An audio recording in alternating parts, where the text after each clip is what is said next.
determinado por el incremento de la presión arterial. Cuando disminuimos sus cifras de presión arterial, el riesgo disminuye y por ende los eventos mórbidos también disminuyen. Para fines prácticos, aquel paciente que corre durante largo tiempo aparentemente controlado y todos confluyen en un control, llega el momento en el que se descompensan. Aquí es donde viene la paradoja. El control de la presión arterial, el control del riesgo cardiovascular debe ser perfectamente integral, en donde nada más no nos debemos de circunscribir a esto que viene en el mensaje, y perdón porque a lo mejor en la parte de atrás no lo alcanzan a captar, pero dice, en relación a las guías, el mensaje debe ser exclusivo en relación a la reducción de la presión arterial expresado en milímetros de mercurio. Aquí pues creo que no. El beneficio es proporcional a la reducción de la presión arterial. Entre más bajo, mejor, no hay duda.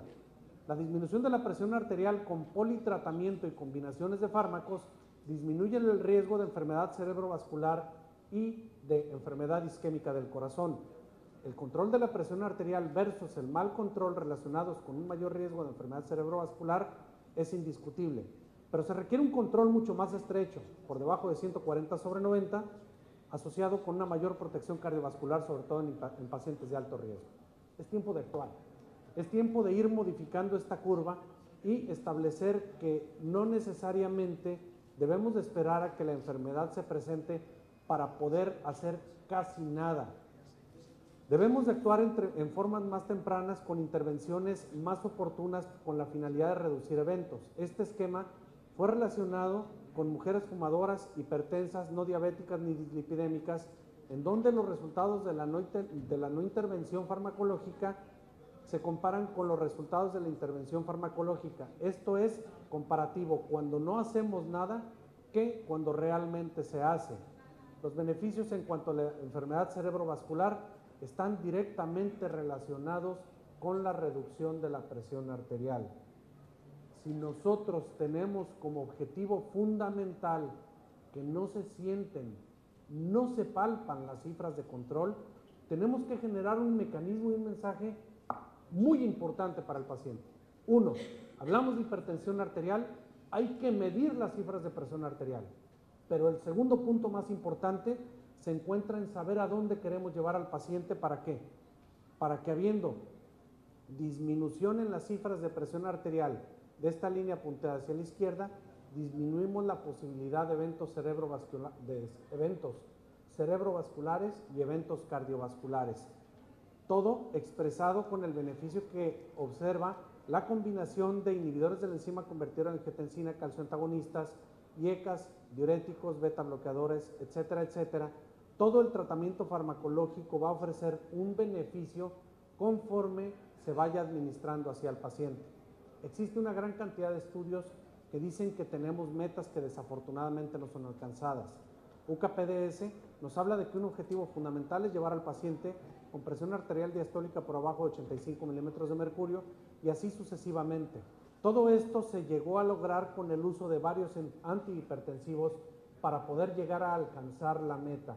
Otro mensaje, que sería el tercero, es que está perfectamente sugerido en base a la escala, en base a la estratificación del riesgo cardiovascular, en cuanto a hipertensión arterial se refiere, que es el motivo de mi plática, que podamos usar desde un inicio 2 a 3 fármacos según sea requerido por el paciente.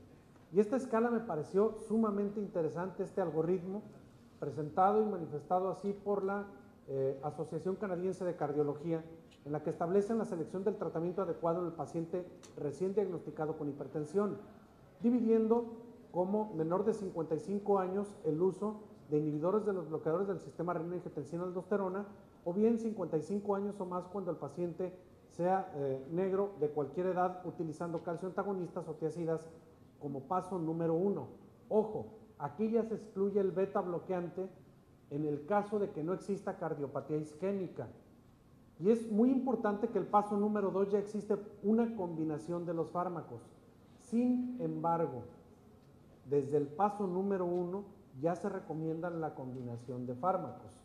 En el paso número 2 se recomienda la combinación de bloqueadores del sistema renina-angiotensina-aldosterona, calcioantagonistas, tiazídicos y o otro tipo de fármacos como diuréticos, etcétera, hasta poder llegar a hacer una combinación según lo requiera el paciente. Las preguntas son lógicas. ¿Qué herramientas podemos nosotros hacernos para poder incrementar la adherencia? ¿Cuánto medicamento? ¿Por cuánto tiempo? Y la pregunta, ¿pudiera ser más?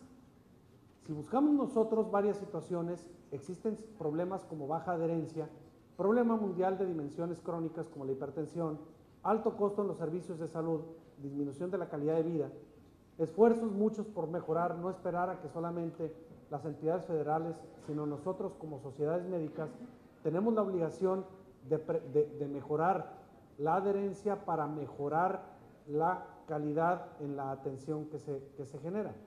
Estoy entrando a la última fase, si no es que ya estoy en las últimas diapositivas, en donde la adherencia lleva varias situaciones a destacar. El grado de coincidencia entre la prescripción médica y el comportamiento del paciente. No estoy hablando nada más del papel que juega el médico en la prescripción de medicamento. Estoy hablando, para incrementar la adherencia, la necesidad que tenemos de involucrar al paciente para que conozca mi meta, a dónde debo de llegar y generar una mayor conciencia y coincidencia. ¿Para qué? Para que todo esto que nosotros vemos como causas de abandono y que no me voy a entretener en ello, tiene muchas causas. Los efectos colaterales de los medicamentos, precios, tratamientos a largo plazo, pero las más importantes seguramente irán relacionadas con la instrucción del paciente y la educación del médico.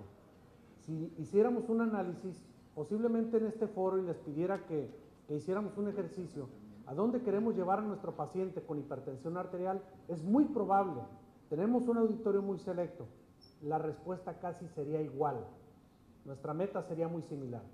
Pero existen otros auditorios en donde la meta, donde queremos llevar al paciente en cuanto a cifras de hipertensión arterial, es diferente.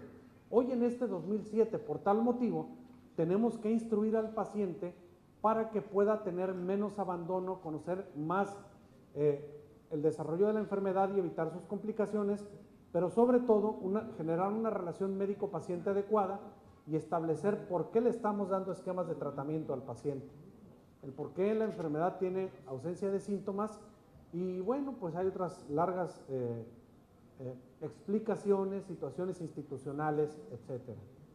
Creo que el punto más relevante, el punto más importante, se encuentra en dos factores fundamentales. Primero, lo que sabemos y no hacemos. Generar la conciencia con el paciente, a dónde queremos llegar y cómo debemos llegar. Explicarle al paciente la necesidad de que conozca cuáles son las cifras meta de presión